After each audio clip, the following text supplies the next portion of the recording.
Yo, what's up guys? DIY is good. Isang simpleng DIY lang ating gagawin. Kasi may mga nakikita din ako sa page na kung paano daw, nagtatanong kung paano kalasin yung ating mga cowling, headlight cowling. So, yun nga no. Gagawa tayo ng video kung paano kalasin yung ating headlight assembly. Which is para lang naman malinis, hindi naman siya para kung ano man ang gawin, kasi hindi ko din naman alam yung kung anong laman na yan sa loob. Matagal ko na sinisilip yan, as in isang socket lang siya ng wire, tapos kaliwat kanan na pero isa lang yung pasokan niya. So hindi ko din masilip yung ilaw sa loob galing doon sa headlight dahil hindi naman kasi siya agay ng mga halogen type na headlight dahil LED tayo. So yun, bale yung sunod na footage ay yung dun sa ating footage ng una nating pinost na video na kinalas natin ito lahat. So kumuha na lang ako ng videos dun dahil yun din naman ang ating gagawin So ito na.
So ito na yung ating headlight housing.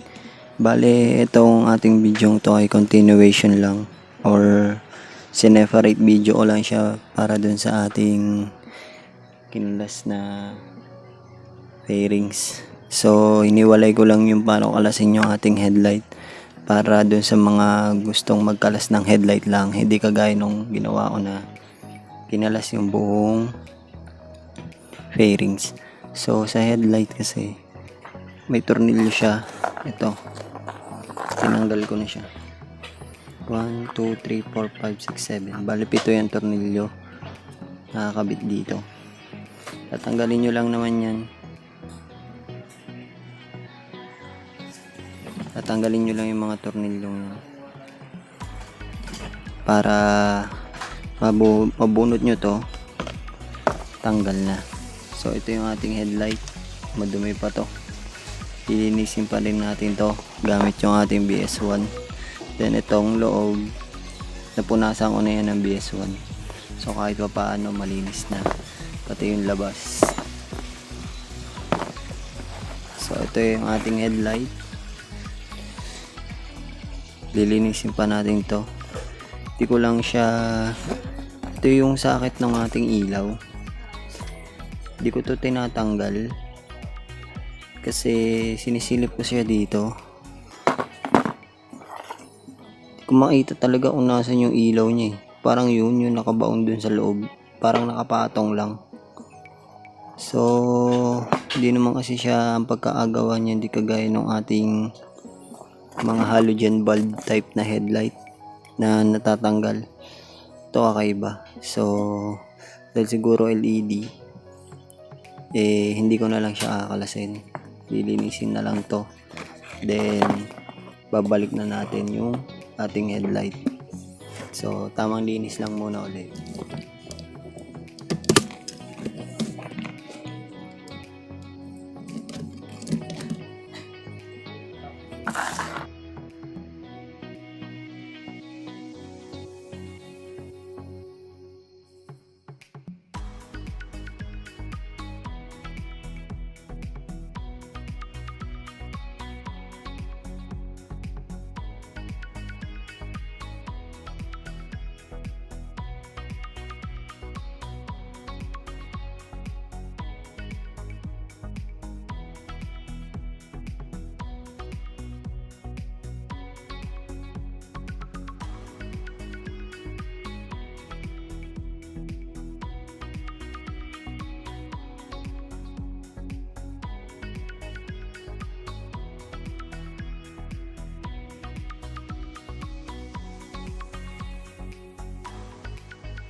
So ayan, parang bago na ulit. Babalik na natin siya.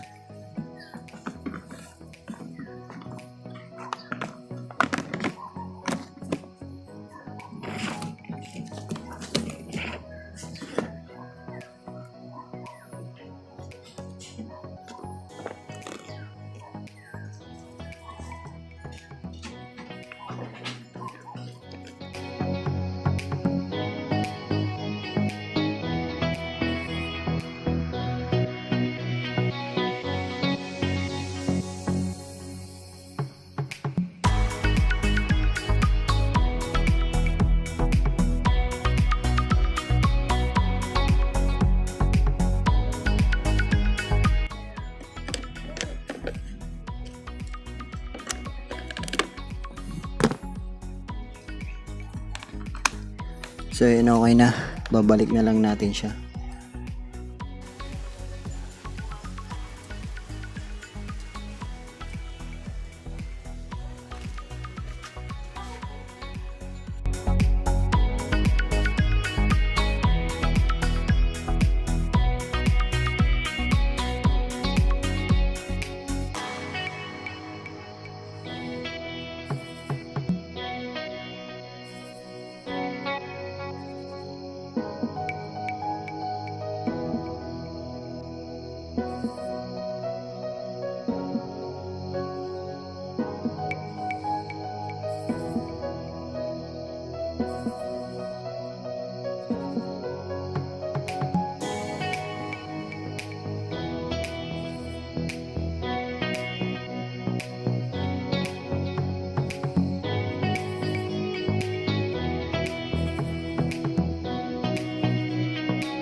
So yun o mga paps and mams, isang madaling DIY na naman ang ating nagawa.